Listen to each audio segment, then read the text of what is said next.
Hey guys, this is Pedro back with another interview, this time covering VCT Americas Stage 2 for playoffs. My guest at this time is Bonkar of NRG, coach of said team, this time coming off of their match against Cloud9, coming out victorious, winning 2-1 to thus move on to the next stage of the lower bracket, but most importantly, qualify for Champions Paris. And so, Bonkar, thank you so much for the opportunity.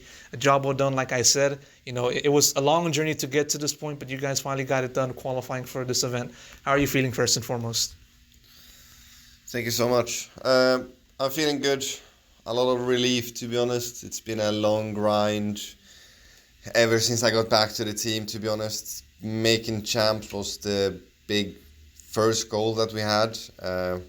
It's just been so tense the entire season because we knew that every single group stage match was so important for us. So it's just a lot of relief now. And some of the pressure is gone, even though I know that we have to reset for tomorrow and we need to go again, but super happy and relieved.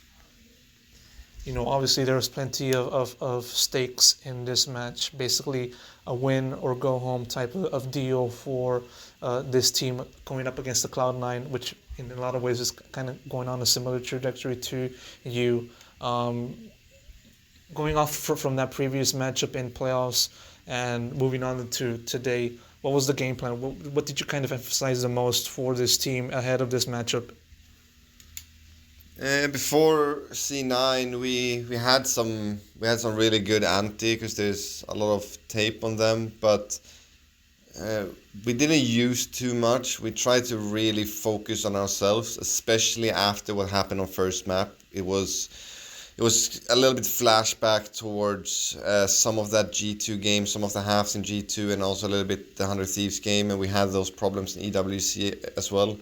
We get a little bit stale, we get locked up, it's not that we don't know what to do, it's just that we're very spread, and it's like the atmosphere and the energy and how everyone is moving on the server is stale, unconfident, and these things. So after map 1, it was just focus on us and emphasizing more on our protocols and our rules and how we want to play the game, and just don't do too much anti in these things because this game isn't about them right now. It's more about us getting comfort zone, and then we just came out swinging on map 2.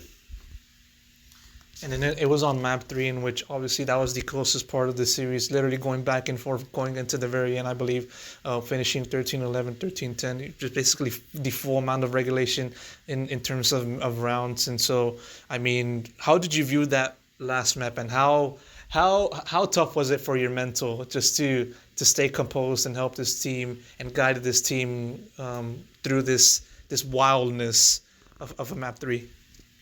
Yeah, so I think map 3, I really felt as if we were in the driver's seat all the time.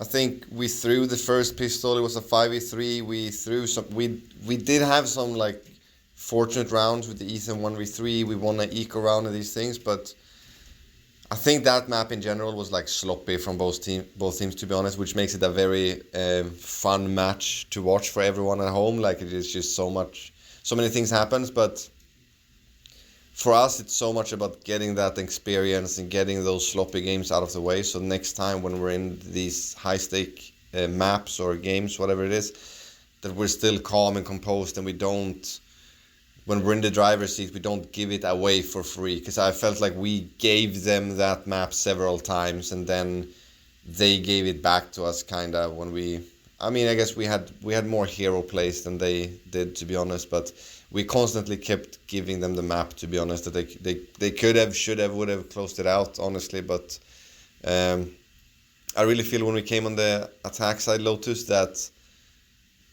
we knew exactly what we needed to do against them, and we knew exactly how we're going to default against them. Everyone just locked in, and we didn't do any more of these mistakes, if that makes sense. We had a few hiccups here and there like you do, but in general, we didn't give them anything on attack, and I think that was the very, very big green flag now when I think about it, to be honest. What were your emotions like when you guys closed down Lotus and everything was just the things that you've been working for and striving for and just kind of felt like it was very far away was now finally at your grasp, finally at your hands? What were you feeling at that moment? Yeah, I mean, it was it was all joy, to be honest. It's just been such a roller coaster this year, to be honest. From, I mean, getting fired essentially, and then somehow still making it back to the team with so little time, and then just all the grind with everyone, and just having so many rookies and stuff as well. But same with like Ethan and Sam, just that they trust everything that we do behind the scenes. They trust all the things that I say. I mean, basically, when we want to just thinking about all of those things, it was just pure happiness, to be honest. I haven't really gotten time to reflect too much, but it was a very happy, I truly think we deserve it as well. I mean, you kind of mentioned it right there in your recent answer, just the journey and, leaving NRG and then somehow finding yourself back into this org. When you parted ways that first time at the end of kickoff, I believe around stage 1, did you ever think that you would be right now back with the same org qualifying for champs? Not this year. I thought that I would be back next year, to be honest. That was like my mindset to it.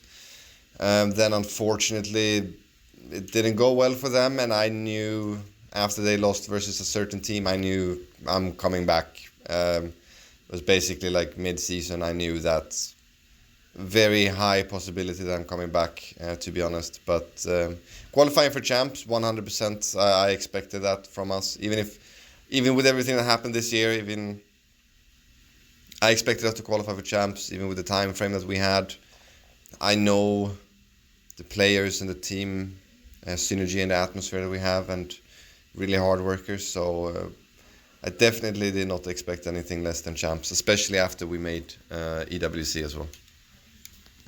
Obviously with the changes in this team in stage 2, and obviously like and all that stuff, I want to put into focus as to I believe Ethan's IGLing and obviously like his contribution, his massive change compared to back then in the previous year in which he struggled in that department. How much did that play into just sort of the rest of the team's performance, and how they've been able to compose themselves against whoever came in front of you guys? Yeah. So when it comes to the Ethan IGLing, it's I think he's doing fantastic. Like, obviously he's new to it. He's a rookie in a sense in the role that he has, so he's playing ultra support for the team when it comes to utility and his IGLing. I think he's doing fantastic. It's a work in progress, and it's getting.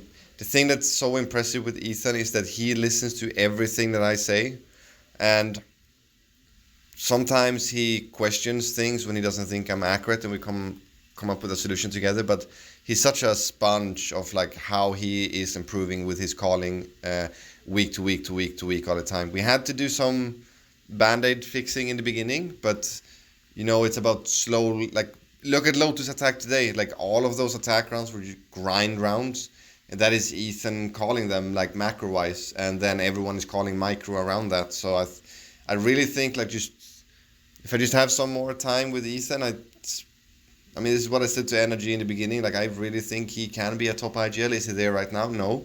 But I really think he can get there. He's learning very, very fast. And it's like within him being a support player as well, setting people up.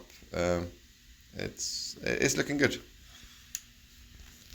With that said, step 1 is done. In a lot of ways, qualifying for champions and, having that weight off of your shoulders. What's next for this team? What do you feel what do you feel the team needs to focus on next after checking off this mark from the to-do list? Yeah. So right now we're just gonna reset and focus on the Sen match, and we're obviously focusing on trying to get to the G2 match as well. But these official games are just so much experience for everyone, so it's very important that we just get more games under our belt. That is the number one important thing, because we do have 3 rookies in the team. Ethan is rookie IGLing, I would like to say, so basically 4 rookies in that sense. So we just our focus is just to try to beat Sen. Hopefully we beat them 3-2 so we get as many maps as possible, so we get some more experience, and then we get to play G2 in the finals again. So it's just resetting today, coming in with a fresh mind tomorrow, and just playing. Name of the game is playing our game. That's the main focus. Simple question and one more question to wrap up before I end this conversation. How far can this team go? You know, international, domestic, how far? Yeah. It's a tough question. I really think we can win. Obviously, we need to improve and we got to do it fast. But I really think we've proven that we can do that from each week that we have been improving. From each week during the regular season, how we've been improving, how fast-paced we are with all of these things. I also think map rotation coming in favors us. Like, we like something new in these things. I think we can win. There's a lot of things that needs to go right for us to win. But I definitely feel it. And there's also something special with the team. It's very... The synergy within the roster is just incredible. I mean, between coaching staff, and also I have to shout out to NRG as well. The synergy we have with the org right now as well. Everything is very, very fluent, and we're a big team together, and that helps a lot. So I really think we can win if we play our cards correct and we just focus on the correct things. Of course, and hopefully this team can continue this momentum in Stage 2 and obviously in Champions. And so, bonkar, pleasure to talk to you. Thank you so much for the opportunity. Congrats on the victory qualifying for Champions. And